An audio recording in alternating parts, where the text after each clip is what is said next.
November 6వ తేదీన AP మంత్రివర్గ సమావేశం జరగనుంది. సచివాలయం వేదికగా సీఎం చంద్రబాబు నాయుడు మంత్రులతో సమావేశం కానున్నారు.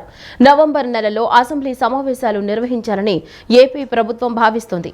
ఈ నేపథ్యంలో అసెంబ్లీ నిర్వహణ తేదీల ఖరారుతో పాటుగా పూర్తిస్థాయి బడ్జెట్ ప్రవేశపెట్టడం పైన కేబినెట్ భేటీలో చర్చించనున్నట్లు సమాచారం. అలాగే మంత్రివర్గ సమావేశంలో పలు కీలక నిర్ణయాలు తీసుకునే అవకాశం ఉంది. ఆంధ్రప్రదేశ్ మంత్రివర్గం త్వరలోనే మరోసారి భేటీ కానుంది. నవంబర్ 6వ తేదీన ఏపీ కేబినెట్ భేటీ జరగనుంది. ఉదయం 11 గంటలకు సీఎం నారా చంద్రబాబు నాయుడు అధ్యక్షతన సచివాలయంలో మంత్రివర్గ సమావేశం జరగనుంది. ఈ భేటీలో పలు అంశాలపై ఏపీ మంత్రివర్గం చర్చించి నిర్ణయాలు తీసుకోనుంది. నవంబర్లో ఏపీ అసెంబ్లీ సమావేశాలు నిర్వహించాలని ప్రభుత్వం భావిస్తోంది. ఈ నేపథ్యంలో కేబినెట్ భేటీలో సమావేశాల నిర్వహణపై చర్చించనున్నారని సమాచారం. ఏ రోజుల్లో అసెంబ్లీ సమావేశాలను నిర్వహించాలనే దానిపై తేదీలను ఖరారు చేసే అవకాశాలు కనిపిస్తున్నాయి. అలాగే ఈ ఆర్థిక సంవత్సరానికి సంబంధించి ఏపీ ప్రభుత్వం పూర్తిస్థాయి బడ్జెట్ ప్రవేశపెట్టలేదు. ఈ క్రమంలో పూర్తిస్థాయి బడ్జెట్ పైన కేబినెట్ భేటీలో చర్చించనున్నట్లు తెలుస్తోంది. నవంబర్ 2వ వారంలో పూర్తిస్థాయి బడ్జెట్ ప్రవేశపెట్టాలని ఏపీ ప్రభుత్వం భావిస్తున్నట్లు తెలుస్తోంది. పూర్తిస్థాయి బడ్జెట్ గురించి ఆంధ్రప్రదేశ్ ఆర్థిక మంత్రి పయ్యావుల కేశవ్ కసరత్తులు కూడా ప్రారంభించినట్లు సమాచారం. ఏపీ అసెంబ్లీ స్పీకర్ అయ్యన్న పాత్రుడితో పాటుగా ఆర్థిక శాఖ అధికారులతోనూ పయ్యావుల కేశవ్ సంప్రదింపులు జరుపుతున్నట్లు టాక్. ఆంధ్రప్రదేశ్ అసెంబ్లీ ఎన్నికల నేపథ్యంలో గత వైసీపీ ప్రభుత్వం ఫిబ్రవరిలో ఓట్ ఆన్ అకౌంట్ బడ్జెట్ ప్రవేశపెట్టింది. ఇక ఎన్నికలు పూర్తయి అధికారంలోకి వచ్చిన టీడీపీ కూటమి సర్కారు కూడా ఓట్ ఆన్ అకౌంట్ బడ్జెట్ను పొడిగించింది. ఫాల్కన్ ఎక్స్ అనుబంధ సంస్థ బోసన్ మోటార్స్ రూపొందించిన intelligent electrical light utility vehicle driverless cabin truck ను రాష్ట్ర విద్యా, ఐటీ, ఎలక్ట్రానిక్స్ శాఖల మంత్రి నారా లోకేష్ ఆవిష్కరించారు. ఏపీలో పురుడు పోసుకున్న బోసన్ మోటార్స్ అంతర్జాతీయ స్థాయికి ఎదగడం ఆనందంగా ఉందని లోకేష్ హర్షం వ్యక్తం చేశారు. ఫాల్కన్ ఎక్స్ అనుబంధ సంస్థ బోసన్ మోటార్స్ రూపొందించిన intelligent electrical light utility vehicle driverless cabin truck ను రాష్ట్ర విద్యా, ఐటీ, ఎలక్ట్రానిక్స్ శాఖల మంత్రి Nara Lokesh, San Jose mayor Matt Mahan, Milpitas mayor Carmen మౌంటన్లతో కలిసి ఆవిష్కరించారు. శాన్ ఫ్రాన్సిస్కోలోని సంస్థ కార్యాలయం ఆవరణలో జరిగిన ఒక కార్యక్రమంలో జెండా ఊపి నూతన వాహనాన్ని అమెరికా మార్కెట్లోకి విడుదల చేశారు. ఏపీలో పురుడు పోసుకున్న బోసన్ మోటార్స్ అంతర్జాతీయ స్థాయికి ఎదగడం ఆనందంగా ఉందని లోకేష్ హర్షం వ్యక్తం చేశారు. అనంతరం బోస్ సంస్థ కార్యాలయంలో పలువురు పారిశ్రామికవేత్తలు మంత్రి లోకేష్తో భేటీ అయ్యారు. ఆంధ్రప్రదేశ్లో తమ సంస్థ కార్యకలాపాల విస్తరణకు సంబంధించి ఆన్ వ్యూ సొల్యూషన్స్ ప్రతినిధి జోయల్ మంత్రి లోకేష్కు వివరించారు. ఈ సందర్భంగా స్మార్ట్ సిటీ సొల్యూషన్స్ కు సంబంధించి రూపొందించిన డెమోను ప్రదర్శించారు.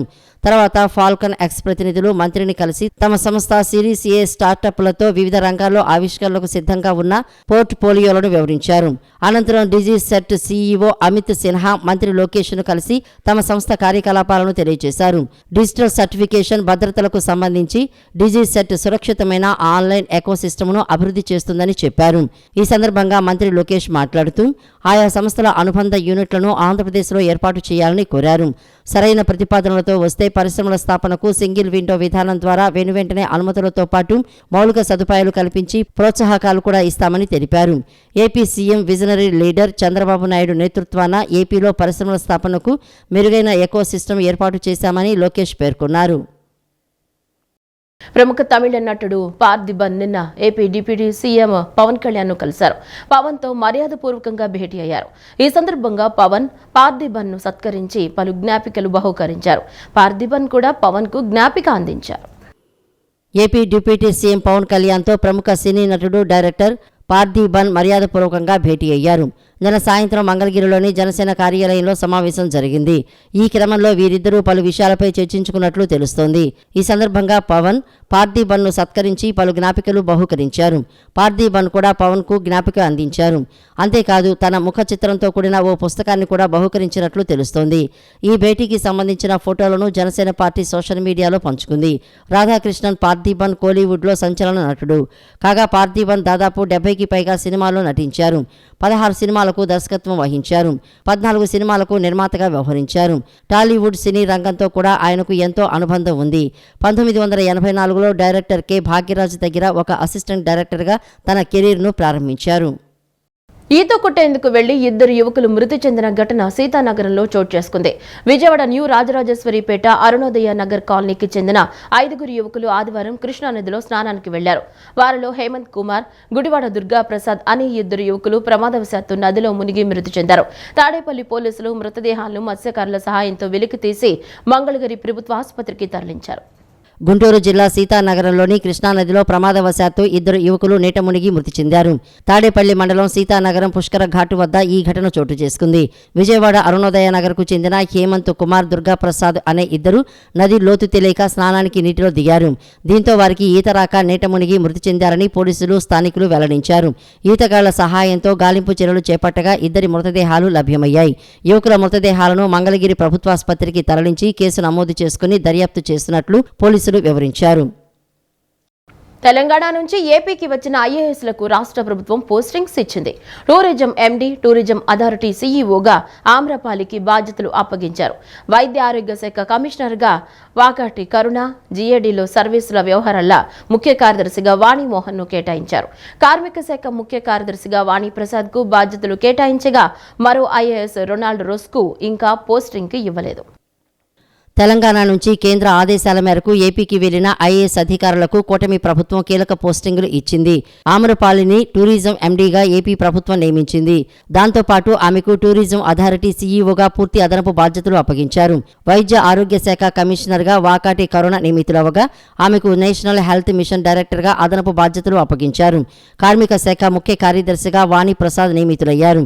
దీంతో ఎంఎం నాయకును అదనపు బాధ్యతల నుంచి తొలగిస్తూ కార్మిక శాఖ ఉత్తర్వులు జారీ చేసింది.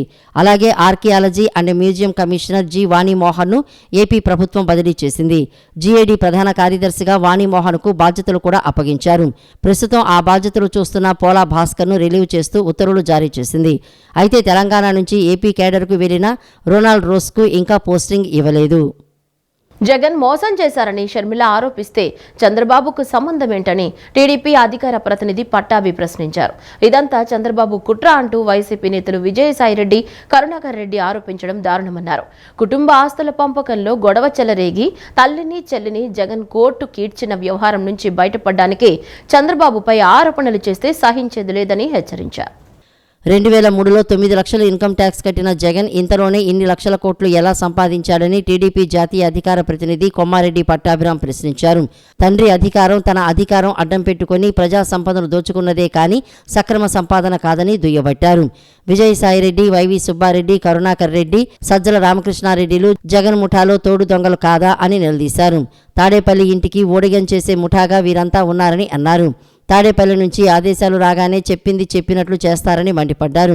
చంద్రబాబు చేతిలో షర్మిల కీలుబొమ్మగా ఉందని తప్పుడు ప్రచారం చేస్తున్నారని, జగన్మోహన్ రెడ్డి కుటుంబంలో ఫ్యామిలీ డ్రామా నడుస్తోందని విమర్శించారు. జగన్కు తనకు మధ్య 2019లో ఒప్పందం కుదిరిందని, ఆస్తుల పంపకాల విషయమై ఎంఓఈ జరిగిందని షర్మిల చెప్పారని పట్టాభి గుర్తు చేశారు. ఎంఓయూకు కట్టుబడి ఉండకుండా తనపై, తల్లిపై కేసు పెట్టినట్లు షర్మిల చెప్పారన్నారు. చంద్రబాబు సమక్షంలో జగన్, షర్మిల మధ్య ఎంఓయూ జరిగిందా అని పట్టాభి ఎద్దేవా చేశారు. జగన్, షర్మిల కుటుంబ అంశాలతో చంద్రబాబుకు ఏం సంబంధమని ప్రశ్నించారు. 2004లో ముఖ్యమంత్రి అయిన తర్వాత ఆయన తండ్రి తన తండ్రి పదవిని అడ్డం పెట్టుకుని పెట్టుబడిదారులని బ్లాక్మెయిల్ చేసి బెదిరించి క్విడ్ ప్రోకోలో సంపాదించినటువంటి సొమ్ము కదా ఇదంతా. ఇదేమన్నా కష్టార్జితమా? ఇవాళ సరస్వతి పవర్ ఏంటో చూసాం కదా. ఆఖరికి న్యాయస్థానాన్ని కూడా తప్పుదోవ పట్టించినటువంటి చీటర్ మీ నాయకుడు జగన్మోహన్ రెడ్డి. ప్రభుత్వ భూమిని పెట్టుకుని తన కంపెనీలో న్యాయస్థానానికి ప్రభుత్వ భూమి లేదని చెప్పి కోర్టులను కూడా తప్పుదో పట్టించి ముట్టుకాయలించుకున్నటువంటి చీటరయ్య మీ నాయకుడు జగన్మోహన్ రెడ్డి. ఈయన గారంటే ఏదో సాధించాడు, సంపాదించాడంట, పెద్ద మనసుతో అంటే చెల్లికి ఇచ్చాడంట, కాబట్టి మళ్ళీ వెనక్కి తీసేసుకుంటా ఉన్నాడంట. దమ్మిడి ఒక్క పైసా సంపాదించలేదయా. అసలు డిగ్రీ పూర్తి చేశాడో లేదో కూడా తెలియదు ఇప్పుడు వరకు. ఈయన గారు ఏదో కోట్లు కూడబెట్టంట ఉదార స్వభావంతో ఇచ్చేశారండి. ఏంటి ఇచ్చేది? ప్రజల సొమ్ము దొంగిలించి మింగి ఇవాళ ఎదురు మళ్ళీ మాటలు చెప్తారు మీరు. ఏమన్నా మీదేమన్నా చంద్రబాబు నాయుడు గారి లాగా నీతిగా నిజాయితీగా వ్యాపారాలు చేసినటువంటి చరిత్ర? అధికారాన్ని అడ్డం పెట్టుకుని వ్యాపార సామ్రాజ్యాన్ని నిర్మించుకున్నారు. చంద్రబాబు నాయుడు గారు హెరిటేజ్ ఎప్పుడు పెట్టారు? హెరిటేజ్ సంస్థ ఆయన పెట్టింది 1991, 92 ఆ ప్రాంతంలో. తెలుగుదేశం పార్టీ అధికారంలో లేనప్పుడు పెట్టారు హెరిటేజ్. రాజశేఖర రెడ్డి మరణం వరకు చంద్రబాబు నాయుడు గారి హస్తం ఉందా? అటువంటి వ్యక్తితో ఇవాళ ఏదో లాలిచ్చి పడిపోవని చెప్పి షర్మిల గారి విషయంగా మాట్లాడుతూ అంటా ఉన్నావు. ఎర్రన్నాయుడు గారు అకాల మరణం గురించి కూడా నువ్వు మాట్లాడుతూ ఉన్నావు ఇందాక. ఖబర్దార్ విజయసాయిరెడ్డి, నోరు అదుపులో పెట్టుకో, ఒళ్ళు దగ్గర పెట్టుకుని మాట్లాడు. ఇవాళ ఉత్తరాంధ్ర ప్రాంతానికి మళ్ళీ ఇన్ఛార్జిగా వేయించుకుని మళ్ళీ అక్కడ ఏదో ఊరేగుదాం అనుకుంటా ఉన్నావు. ఎర్రన్నాయుడు గారి గురించి నువ్వు ఒక్క మాట నువ్వు నోరు జారినా ఉత్తరాంధ్ర ప్రాంతంలో నిన్ను పిచ్చి కుక్కను కొట్టినట్టు కొడతారు, గుర్తుపెట్టుకో. విశాఖ స్టేడియంలో అంతర్జాతీయ ప్రమాణాలతో కూడిన వసతులు కల్పిస్తామని ఏసీఏ అధ్యక్షులు ఎంపీ కేశినేని శివనాథ్ పేర్కొన్నారు. విశాఖలో మరిన్ని అంతర్జాతీయ క్రికెట్ మ్యాచ్లు జరపడమే లక్ష్యంగా అభివృద్ధి చేస్తామన్నారు. రాష్ట్రంలోని అన్ని జిల్లాల్లో క్రికెట్ అభివృద్ధికి చర్యలు తీసుకుంటామన్నారు. ముఖ్యమంత్రి నారా చంద్రబాబు నాయుడు కృషి, ప్రధాని నరేంద్ర మోడీ సహకారంతో రాష్ట్రం ప్రగతి పథంలో నడుస్తోంది. అలాగే బీసీసీఐ సహకారంతో ఆంధ్ర క్రికెట్ అసోసియేషన్ ఆధ్వర్యంలో రాష్ట్రంలో మరిన్ని అంతర్జాతీయ క్రికెట్ మ్యాచ్లు జరిపించేందుకు కృషి చేస్తామని ఆంధ్ర క్రికెట్ అసోసియేషన్ అధ్యక్షులు విజయవాడ ఎంపీ కేశినేని శివనాథ్ అన్నారు. వైజాగ్లోని ఏసీఏ వీడీసీఏ స్టేడియంలో ఆదివారం రాష్ట్రంలోని 13 జిల్లాల క్రికెట్ అసోసియేషన్ అధ్యక్ష కార్యదర్శులతో 2 రోజుల సమీక్షా సమావేశం నిర్వహించారు. అలాగే వైజాగ్ స్టేడియాన్ని ఏసీఏ సభ్యులతో కలిసి పరిశీలించారు. ఈ సమీక్షా సమావేశంలో ఏసీఏ అధ్యక్షుడు MP Kesineni Sivanath north zone పరిధిలోని శ్రీకాకుళం, విజయనగరం, విశాఖపట్నం, తూర్పుగోదావరి జిల్లాలకు చెందిన క్రికెట్ అసోసియేషన్ అధ్యక్ష కార్యదర్శులతో సమావేశమై క్రికెట్ అభివృద్ధికి తీసుకోవాల్సిన చర్యల గురించి చర్చించారు. ఈ సందర్భంగా ఏసీఏ అధ్యక్షుడు ఎంపీ కేశినేని శివనాథ్ మాట్లాడుతూ విశాఖ స్టేడియంలో మరిన్ని అంతర్జాతీయ క్రికెట్ మ్యాచ్లు జరిపించేందుకు అనుకూలంగా అంతర్జాతీయ ప్రమాణాలతో కూడిన వసతులు కల్పిస్తామని అన్నారు. రాష్ట్రంలోని అన్ని జిల్లాల్లో క్రికెట్ అభివృద్ధికి చర్యలు తీసుకోవడంతో పాటు జిల్లాలోని క్రికెట్ గ్రౌండ్స్ ఏర్పాటుకు చర్యలు తీసుకుంటామని తెలిపారు. ఇక విజయవాడలో ఉన్న నార్త్ జోన్ క్రికెట్ అకాడమీని అప్గ్రేడేషన్ చేసేందుకు చర్యలు తీసుకుంటున్నట్లు చెప్పారు. ప్రభుత్వ నర్సుల సమస్యలను పరిష్కరించే బాధ్యత ఎన్జీఓ జేఏసీ తీసుకుంటుందని, ప్రభుత్వ నర్సులకు ఎన్జీఓ సంఘం ఎల్లప్పుడూ అండగా ఉంటుందని ఎన్జీఓ రాష్ట్ర అధ్యక్షులు కేవీ శివారెడ్డి హామీ ఇచ్చారు. ఎన్జీఓ బలపరిచిన ప్యానెల్ అభ్యర్థుల ఘన విజయం పట్ల హర్షం వ్యక్తం చేశారు. నర్సుల సమస్యలను ప్రభుత్వం దృష్టికి తీసుకెళ్లి పరిష్కారం కోసం కృషి చేస్తామన్నారు. గత 6 ఏళ్లుగా ఎన్నికలు నిర్వహించుకోవడానికి అవకాశం లేని అస్తవ్యస్త పరిస్థితుల్లో ఉన్న రాష్ట్ర ప్రభుత్వ నర్సుల సంఘం ఏపీ ఎన్జీఓ అసోసియేషన్ సహకారంతో నిర్వహించిన ఎన్నికల్లో ఎన్జీఓ అసోసియేషన్ బలపరిచిన ప్యానెల్ అభ్యర్థులు విజయం సాధించడం ఎంతో ఆనందదాయకమని ఏపీ ఎన్జీఓ సంఘం అధ్యక్షులు కేవీ శివారెడ్డి అన్నారు. గాంధీనగర్లోని సంఘం రాష్ట్ర కార్యాలయంలో నిర్వహించిన మీడియా సమావేశంలో ఆయన మాట్లాడారు. ఉద్యోగులందరూ ఐక్యంగా ఉంటేనే హక్కులు సాధించుకునేందుకు అవకాశం ఉంటుందన్నారు. ఈ అంశాన్ని దృష్టిలో పెట్టుకుని నర్సుల సంఘంలోని కొంతమంది నాయకులు తమ సంఘంలో ఎన్నికలు నిర్వహించుకునేందుకు వస్తున్న ఇబ్బందులను తమ దృష్టికి తీసుకువచ్చారని తెలిపారు. వెంటనే సంబంధిత శాఖల అధికారులతో పలు దఫాలుగా చర్చించి నర్సుల సంఘం ఎన్నికలు జరిపించేలా ప్రభుత్వాన్ని ఒప్పించగలిగామని అన్నారు. ఇదే క్రమంలో నర్సుల సంఘంలో సేవాభావం కలిగిన కొంతమంది ఉద్యోగులకు రాష్ట్ర ఎన్జీఓ సంఘం మద్దతు ప్రకటించిందన్నారు. సంఘంపై ఉన్న నమ్మకంతో ఆరోగ్య శాఖలోని ఉద్యోగులు తాము బలపరిచిన అభ్యర్థులను గెలిపించుకున్నారని వివరించారు. నర్సుల సమస్యలను ప్రభుత్వం దృష్టికి తీసుకువెళ్లి పరిష్కారం కోసం కృషి చేస్తామన్నారు. నూతనంగా ఎన్నికైన కార్యవర్గాన్ని అభినందించారు. మరి గవర్నమెంట్ ఎలక్షన్ జరపాలి కాబట్టి కోఆపరేటివ్ అయితే బాగుంటుందనే ఉద్దేశంతో మేము లెటర్ వేయడం, కోఆపరేటివ్లోనే గవర్నమెంట్ వేయడం జరిగింది. మరి వాళ్ళ ఎలక్షన్స్ కోసం మరి వాళ్ళందరూ కూడా నలుమూల జిల్లాల నుంచి కూడా ఎన్నికైన వచ్చి నిన్నటి నుంచి ఇక్కడనే ఉండి వాళ్ళ ఎలక్షన్స్ సజావుగా జరగడం జరిగింది. వాళ్ళ ఎలక్షన్స్ కూడా మరి ఇప్పుడే రిజల్ట్ అయిపోయి వచ్చింది. వాళ్ళందరూ కూడా డిక్లేర్ చేశారు. దాదాపు 24 మంది కొన్ని పోస్టులు ఏకగ్రీవం, కొన్ని పోస్టులు ఎలక్షన్ కావడం జరిగింది. నిన్న ఆల్రెడీ కొన్ని 3 పోస్టులు ఏకగ్రీవం ఎక్కడం జరిగింది. జనరల్ సెక్రటరీ, ఆర్గనైజింగ్ సెక్రటరీ, కొన్ని ఈసీలు ఏకగ్రీవమైనాయి. మిగిలిన వారి పోటీ పడితే ఈరోజు ఎలక్షన్ జరిగింది. అవి కూడా రిజల్ట్ అయిపోయారు. మరి ఏపీ నర్సెస్ సంఘం అధ్యక్షుని తరపున ఎస్ రాధమ్మ గారు, జనరల్ సెక్రటరీగా ఎస్ కోటమ్మ గారు ఎన్నికడం, వాళ్ళ కార్యవర్గం అందరూ కూడా ఏకగ్రీవం, కొంతమంది ఇనామినేషన్గా, కొంతమంది పోటీలో ఈరోజు డిక్లేర్ చేయడం జరిగింది. వాళ్ళ కార్యవర్గాన్ని రాధమ్మ గారు, కోటమ్మ గారు పరిచయం చేసి వాళ్ళ సంఘం తరపున వాళ్ళకి రావాల్సిన డిమాండ్లు కానీ, వాళ్ళ సంఘం తరపున వాళ్ళకి కావాల్సిన ఏమేమి రావాలా, ఏమేమి ఫైనాన్స్ పరంగా ఫైనాన్స్ లేని ఏమి ఉండాలని కూడా వాళ్ళ ఈ డిమాండ్లన్నీ కూడా చెప్తారు. దాదాపు 6-6.5 సంవత్సరాల నుంచి ఇది వాళ్ళ సమస్యలు తీరకుండా అట్నే ఉన్నాయి. కాబట్టి వాళ్ళ చేత అయిన సమస్యలను కూడా వాళ్ళ సంఘం తరపున వాళ్ళు తీర్చుకుంటారు. వాళ్ళకి చేతగాంది ఏదైనా ఇష్యూ పెద్దదైతే ఏపీ ఎన్జిఓస్ పచ్చానా కానీ ఏపీ చేసి మా దగ్గరకు వస్తే తప్పకుండా వాళ్ళ సంఘం తరపున నర్సుల సంఘం రాష్ట్ర అధ్యక్షురాలిగా చిత్తూరు జిల్లాకు చెందిన ఎస్ రాధమ్మ, ప్రధాన కార్యదర్శిగా నర్సరావుపేట జిల్లాకు చెందిన ఎస్ కోటమ్మ మాట్లాడుతూ రాష్ట్ర సాధారణ పరిపాలనా శాఖ ఆదేశాల మేరకు రాష్ట్ర సహకార శాఖ అధికారి ఎస్ శ్రీనివాసరెడ్డి ఆధ్వర్యంలో ఎంతో పారదర్శకంగా జరిగిన ఎన్నికల్లో గెలుపొందిన తమ కార్యవర్గ నర్సులు ఎదుర్కొంటున్న ప్రతి సమస్యకు సహేతుకమైన పరిష్కారాన్ని ఎన్జీఓ సంఘం అండతో పరిష్కారాన్ని సాధించుకుంటామని తెలిపారు. నర్సింగ్ అసోసియేషన్ చరిత్రలోనే మొట్టమొదటిసారి ఇలా ఎలక్షన్లు జరగడము చాలా ఆనందంగా సంతోషంగా ఉంది. స్టేట్ లెవెల్లో ఒకేసారి ఒకే రోజు ఎలక్షన్లు జరిపి జిల్లాల్లో సక్సెస్ఫుల్గా కంప్లీట్ చేసుకొని స్టేట్ ఎలక్షన్లకు నిన్న మేము రావడం జరిగింది. విజయవాడ నిన్న నామినేషన్లు వేశాము. కొంతమంది ఇనానమస్గా ఎలక్ట్ అయ్యారు. పోటీ ఉన్న వాళ్ళు ఈరోజు పోటీలో పాల్గొని ఎన్జీజీఓస్ బలపరిచిన ప్యానల్ మాది రాధమ్మ కోటమ్మ ప్యానలు. ఎన్నో పోరాటాలు చేసి ఈరోజు ఇక్కడికి వచ్చి నిలబడి మా అసోసియేషన్ కంప్లీట్ చేసుకొని అందరం మీ ముందుకు మా కార్యవర్గంతో వచ్చి ఉన్నాము. ఈరోజు ఇంతటి సక్సెస్ చేసుకోవడానికి మూల కారణము మా ఎన్జీజీఓస్, మా అన్నవాళ్ళు. వీళ్ళందరూ కూడా మేము ప్రతి ప్రాబ్లం కూడా వచ్చి అడిగినప్పుడు మీ ప్రాబ్లం మీరే చేసుకోవాలి అనే విధంగా మమ్మల్ని ముందుండి నడిపించి ఈరోజు ఈ విధంగా ఇంత సక్సెస్ఫుల్గా మేము మా కార్యవర్గాన్ని ఎన్నుకోవడానికి కానీ ఎలక్షన్స్ కంప్లీట్ చేసుకోవడానికి కానీ బేస్ నాంది వేసి. తూర్పుగోదావరి జిల్లా రాజమండ్రి గోదావరి తీరంలో బోట్ ఫ్లోటింగ్ రెస్టారెంట్ని మంత్రి కందుల దుర్గేష్ ప్రారంభించారు. టూరిస్టులు బోటులో ప్రయాణం చేసి గోదావరి మధ్యలో ఉన్న ఆహ్లాదకరమైన వాతావరణంలో గడిపే విధంగా ఈ ఫ్లోటింగ్ రెస్టారెంట్ను ఏర్పాటు చేశారు. ప్రతిరోజు మధ్యాహ్నం, సాయంత్రం దాదాపు 300 నుంచి 400 మంది వరకు గోదావరిలో విహరించేలా ఏర్పాట్లు చేశారు. పర్యాటక రంగాన్ని గాడిలో పెట్టేందుకు తీవ్రంగా కృషి చేస్తున్నామని మంత్రి కందుల దుర్గేష్ చెప్పారు. 6 నెలల్లో పర్యాటక రంగంలో చాలా మార్పులు వచ్చాయన్నారు. రాజమహేంద్రవరం వద్ద గోదావరి నది మధ్యలో ఫ్లోటింగ్ రెస్టారెంట్ను ఎమ్మెల్యేలు ఆదిరెడ్డి శ్రీనివాస్, బత్తుల బలరామకృష్ణలతో కలిసి దుర్గేష్ ప్రారంభించారు. ఉమా మార్కండేయ స్వామి ఆలయం లాంచీల రేవు వద్ద ఇసుక తీనెల్లో ఫ్లోటింగ్ రెస్టారెంట్ను పర్యాటక శాఖ సౌజన్యంతో ప్రైవేటు వ్యక్తులు నిర్వహిస్తారు. పర్యాటకానికి పరిశ్రమ హోదా ఇవ్వబోతున్నట్లు సీఎం చంద్రబాబు ప్రకటించారని, దీంతో ఎంతో మంది ఔత్సాహిక పారిశ్రామికవేత్తలు పెట్టుబడులు పెట్టేందుకు ముందుకు వస్తున్నట్లు మంత్రి దుర్గేష్ చెప్పారు.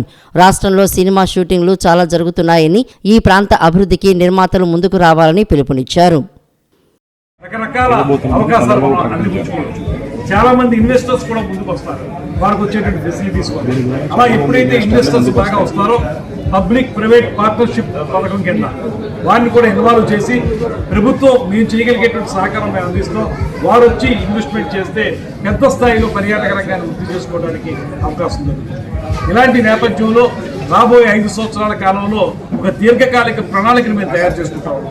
మొత్తంగా ఎవరైనా వచ్చేటప్పటికి ఇన్ని అందాలు ఉన్నటువంటి ఆంధ్రప్రదేశ్ రాష్ట్రం, కేరళ కంటే ఎక్కువ అందాలు ఉన్నటువంటి ఆంధ్రప్రదేశ్ రాష్ట్రం ఎందుకు మనం సరైన ప్రమోషన్ చేసుకోలేకపోతున్నాం, ఎందుకు మనం ఇంకా చూపించలేకపోతున్నాం బయట వాళ్ళకి అనేటువంటి అపప్రద నుంచి బయటపడే విధంగా ఇవాళ మేము ఒక్కొక్కటిగా చేసుకుని రాబోయే రోజుల్లో 5 సంవత్సరాల కాలంలో ఇతర రాష్ట్రాలని మించి ఇవాళ దేశం మొత్తం మీద 3rd ప్లేస్లో ఉంది పర్యాటక రంగంలో మన ఆంధ్రప్రదేశ్. దాన్ని నెంబర్ 1 స్థానంలో తీసుకురావడానికి పూర్తి స్థాయిలో అందరూ కృషి చేస్తాము. నూతనంగా మాకు AP tourism development corporation board కూడా ఏర్పడింది. అందులో మన రాజమండ్రి నుంచి మన డిప్యూటీ మేయర్గా చేసినటువంటి వలసరెడ్డి రాంబాబు గారు, గంటాసురెడ్డి గారు ఉన్నారు. అలాగే రాష్ట్రం మొత్తం నుంచి చాలా మంది ఉన్నారు. చైర్మన్ గారు బాలాజీ గారు ఉన్నారు. వీరందరితో కలిసి అందరం ఇంటిగ్రేటెడ్గా పనిచేసి రాష్ట్రం మొత్తం మీద పర్యాటక రంగం కూడా అద్భుతమైనటువంటి స్థాయిలో వెళ్ళేటువంటి కృషి చేస్తాం. జగన్ కు డబ్బు, పదవి పిచ్చి ఎక్కువని, అధికారం కోసం ఎంతకైనా దిగజారుతారని కాంగ్రెస్ సీనియర్ నేత తులసిరెడ్డి ఆగ్రహం వ్యక్తం చేశారు. కన్న తల్లిని కోర్టుకి ఇచ్చిన జగన్ స్వార్థపరుడని విమర్శించారు. చంద్రబాబు రాసిచ్చిన స్క్రిప్ట్ షర్మిల చదువుతున్నారని పెద్దిరెడ్డి రామచంద్రారెడ్డి, మరికొందరు వైఎస్ఆర్సీపీ నాయకులు వ్యాఖ్యానించడం హాస్యాస్పదమని, దుర్మార్గమని తులసిరెడ్డి అన్నారు. మాజీ సీఎం జగన్మోహన్ రెడ్డికి డబ్బు పిచ్చి, అధికార పిచ్చి ఉన్నాయని, వాటి కోసం ఎంతకైనా దిగజారుతాడని, ఏ దుర్మార్గానికైనా పాల్పడతాడని కాంగ్రెస్ నేత తులసిరెడ్డి అన్నారు. ఆస్తి కోసం 9 మాసాలు మోసిన కన్నతల్లి మీదనే కోర్టుకెక్కాడని, ఎంతటి దుర్మార్గానికైనా పాల్పడతాడు అనేందుకు ఇది ఒక మచ్చుతనక అని పేర్కొన్నారు. జగన్కు తల్లి లేదు, చెల్లి లేదు, నాన్న లేడు, చిన్నాన్న లేడు, హితులు లేరు, సన్నిహితులు లేరని, ఉన్నదల్లా స్వార్థమే, అణువణువున స్వార్థమే అని వెల్లడించారు. జగన్ సమాజానికి ప్రజాస్వామ్యానికి ప్రమాదమని ప్రజలు ఆలోచించాలన్నారు. చంద్రబాబు రాసిచ్చిన స్క్రిప్టు షర్మిల చదువుతున్నారని పెద్దిరెడ్డి రామచంద్రారెడ్డి మరికొందరు వైఎస్ఆర్సీపీ నాయకులు వ్యాఖ్యానించడం హాస్యాస్పదమని దుర్మార్గమని తులసిరెడ్డి పేర్కొన్నారు. కాంగ్రెస్ ఒక వటవృక్షమని దానికి ఊడలు జగన్ చంద్రబాబు లాంటి వాళ్లు అని అన్నారు. గాంధీ, నెహ్రూ, పటేల్, నేతాజీ, ఇందిరమ్మ, సోనియమ్మ లాంటి ప్రపంచ స్థాయి నాయకులు నాయకత్వం వహించిన పార్టీ కాంగ్రెస్ అని, అటువంటి గొప్ప పార్టీకి ఎవరో రాసిచ్చిన స్క్రిప్టు చదవాల్సిన అవసరం లేదని పేర్కొన్నారు. బీజేపీ రాసిచ్చిన స్క్రిప్టులు చదివే అలవాటు వైఎస్ఆర్సీపీకి ఉందని అన్నారు. రాజశేఖర రెడ్డి గారు మరణించినప్పుడు హెలికాప్టర్ ప్రమాదంలో దీని వెనుక కుట్ర ఉంది, రిలయన్స్ అధినేత ముఖేష్ అంబానీ కుట్ర ఉంది అని చెప్పి వైకాపా శ్రేణులను రెచ్చగొట్టి రిలయన్స్ ఆస్తుల మీద, పెట్రోల్ బంకుల మీద దాడి చేయించాడు. ఇప్పటికీ ఆ కేసులు నడుస్తూ ఉన్నాయి. కొన్ని అధికారంకి వచ్చిన తర్వాత అదే ముఖేష్ అంబానీ విజయవాడ ఎయిర్పోర్ట్కి వస్తే వైకాపా నాయకుడు విజయసాయిరెడ్డి గారు పోయి రెడ్ కార్పెట్ వెల్కమ్ చేసి ఇంటికి, జగన్ ఇంటికి తీసుకొని వచ్చి ముఖ్యమంత్రి ఇంటికి సోపేతమైన భోజనం పెట్టి ముఖేష్ అంబానీ సిఫారసు చేసినటువంటి పరిమళ నత్వాని అనే ఒక పారిశ్రామికవేత్తకు రాజ్యసభ సీట్ ఇచ్చాడు. అంటే ఆయన ఎంతకైనా దిగజారుతాడని దానికి ఇది ఒక మచ్చుతునక. ఇంకా ఏ దుర్మార్గానికైనా పాల్పడుతున్నదానికి సరికొత్త మచ్చుతునక నేషనల్ కంపెనీ లా ట్రిబ్యునల్లో తల్లి మీద కేసు వేయడం. తల్లి మీదనే నవమాసాలు మోసి కన్నటువంటి కన్న తల్లి మీదనే కోర్టుకు పోయినటువంటి దుర్మార్గపు చర్య. కాబట్టి ఈయనకు తల్లి లేదు, చెల్లి లేదు, నాన్న లేదు, చిన్నాన్న లేదు, హితురు లేదు, సన్నిహితురు లేదు, కేవలం అణువణువున స్వార్థం స్వార్థం స్వార్థం. దేశం గర్వించదగ్గ మోడీ నాయకత్వం ప్రపంచ దేశాలు మన వైపు చూస్తున్నాయని బీజేపీ రాష్ట్ర అధ్యక్షులు ఎంపీ పురంధేశ్వరి అన్నారు. దేశానికి డబుల్ ఇంజన్ సర్కార్ అవసరం ఉందని ప్రజలు విశ్వసిస్తున్నట్లు స్పష్టం చేశారు. నగరంలోని పశ్చిమ నియోజకవర్గం 39వ డివిజన్ లొల్లావారి వీధి నందు నిర్వహించిన భారతీయ జనతా పార్టీ క్రియాశీలక సభ్యత్వ నమోదు కార్యక్రమం మరియు ప్రధాని నరేంద్ర మోడీ మన్ కీ బాత్ కార్యక్రమానికి ముఖ్య అతిథిగా బీజేపీ రాష్ట్ర అధ్యక్షురాలు రాజమండ్రి ఎంపీ దగ్గుపాటి పురంధరేశ్వరి, ఎన్టీఆర్ జిల్లా బీజేపీ అధ్యక్షులు అడ్డూరి శ్రీరామ్, పలువురు బీజేపీ నేతలు, కార్యకర్తలు విచ్చేశారు. దేశానికి డబుల్ ఇంజన్ సర్కారు అవసరం ఉందని తాను మొదటి నుంచి చెబుతున్నట్లు పేర్కొన్నారు. క్రమం తప్పకుండా ప్రతి నెల చివరి ఆదివారం పీఎం మోడీ తన సందేశం మన్ కీ బాత్ కార్యక్రమం ద్వారా ఇవ్వటం జరుగుతుందన్నారు. ఇటువంటి కార్యక్రమం బహుశా ఎక్కడా ఏ దేశంలో జరగదని అన్నారు. రాజకీయాలకు అతీతంగా సమాజంలో నెలకొనే వివిధ రంగాల అంశాల సమస్యలపై వాటి పరిష్కారం, సమాజంలో వస్తున్న రుగ్మతలు ఎదుర్కొనేలా మోడీ ప్రసంగం ఉంటుందని స్పష్టం చేశారు. రష్యాలో రామాయణ సంబంధించిన ప్రదర్శనలు జరుగుతున్నాయని వివరించారు. సౌదీ అరేబియాలో మహాభారతం వారి భాషలో అనువాదం జరిగిందని తెలిపారు. 6 ఏళ్లకు ఒకసారి సభ్యత్వ నమోదు ప్రక్రియ జరుగుతుందని, ఈసారి సభ్యత్వ నమోదు కార్యక్రమం కూడా పెద్ద ఎత్తున నిర్వహించడం జరిగింది. కార్యకర్తల కృషి వల్ల 20 లక్షల సభ్యత్వ నమోదు జరిగిందని తెలియజేశారు. సభ్యత్వ నమోదుకు వెళ్తే ఎక్కడా ప్రతిఘటన ఉండటం లేదు. పీఎం మోడీ చేసిన సేవలను రాష్ట్ర ప్రజలు గుర్తిస్తున్నారని పురంధరేశ్వరి వెల్లడించారు. అమరావతి నిర్మాణానికి కేంద్రం 15,000 కోట్లు మంజూరు చేసిందని, రైల్వే శాఖ మంత్రి అశ్విని వైష్ణవ్ వర్చువల్ మీటింగ్లో CM Chandrababu Naidu, deputy CM Pavan Kalyan సమక్షంలో ఎర్రుపాలెం నుండి నంబూరు వరకు ప్రత్యేక రైల్ లైన్ ప్రకటన చేశారని గుర్తు చేశారు. అమరావతి ఆర్థిక అభివృద్ధికి ఈ ప్రత్యేక రైల్వే లైన్ ప్రాజెక్టు ఎంతో దోహదపడనుందని బీజేపీ రాష్ట్ర అధ్యక్షురాలు ఎంపీ దగ్గుపాటి పురంధరేశ్వరి పునరుద్ఘాటించారు. క్రమం తప్పకుండా ప్రతి నెల చివరి ఆదివారం దేశ ప్రధాని నరేంద్ర మోడీ గారు స్వయంగా దేశవాసులతోటి వారు తమ సందేశాన్ని అందివ్వడం జరుగుతుంది. బహుశా ప్రపంచంలో ఏ దేశంలో కూడా ఈ రకంగా ప్రధాని దేశ ప్రజలతోటి సంభాషించడం అనేది బహుశా జరుగుతుంది అని చెప్పి నేనైతే భావించడం లేదు. అయితే ఇది రాజకీయ కార్యక్రమం కాదు. సాధారణంగా భారతదేశంలో సమాజం ఎదుర్కొనేటువంటి సమస్యలు ఏవైతే ఉన్నాయో వాటిని ఎత్తి చూపుతూ, అది పర్యావరణానికి సంబంధించినటువంటి అంశాలు కావచ్చు, మన సంస్కృతికి సంబంధించినటువంటి అంశాలు కావచ్చు, మహిళాభివృద్ధికి సంబంధించినటువంటి అంశాలు కావచ్చు, యువతకి సంబంధించింది కావచ్చు, ఏమైనా సరే సమాజంలో ఏవైతే రుగ్మతులు మనం చూస్తున్నామో వాటిని ఎత్తి చూపుతూ వాటి పరిష్కారానికి కృషి చేస్తున్నటువంటి ఎందరో మహానుభావులు వారు సాధారణంగా తెర ముందుకు రారు, తెర వెనక ఉండి వారు పనిచేస్తూ ఉంటారు. కనుక అటువంటి వారికి కూడా ప్రాధాన్యతని కల్పిస్తూ ఎవరైతే పరిష్కార మార్గాలు కనుగొంటున్నారో ఇటువంటి సమస్యలకి వారి గురించి దేశ ప్రజలకి తెలియజేసేటువంటి ఒక బృహత్తరమైనటువంటి కార్యక్రమం. వైకాపా నేత వి విజయసాయిరెడ్డి తెలుగుదేశం పార్టీ అధినేత నారా చంద్రబాబు నాయుడు మీద అనుచిత వ్యాఖ్యలు చేయడం పట్ల గన్నవరం నియోజకవర్గ తెలుగు యువత నాయకులు భగ్గుమన్నారు. గన్నవరం పోలీస్ స్టేషన్లో విజయసాయిరెడ్డిపై ఫిర్యాదు చేశారు. మరోసారి ఇలాంటి రచ్చగొట్టే వ్యాఖ్యలు చేయకుండా చట్టపరమైన చర్యలు తీసుకుని శాంతి భద్రతలు కాపాడాలని తెలుగు యువత నాయకులు కోరారు. ఈ సందర్భంగా వారు మీడియాతో మాట్లాడుతూ విజయసాయిరెడ్డి వ్యాఖ్యలను తీవ్రంగా ఖండించారు.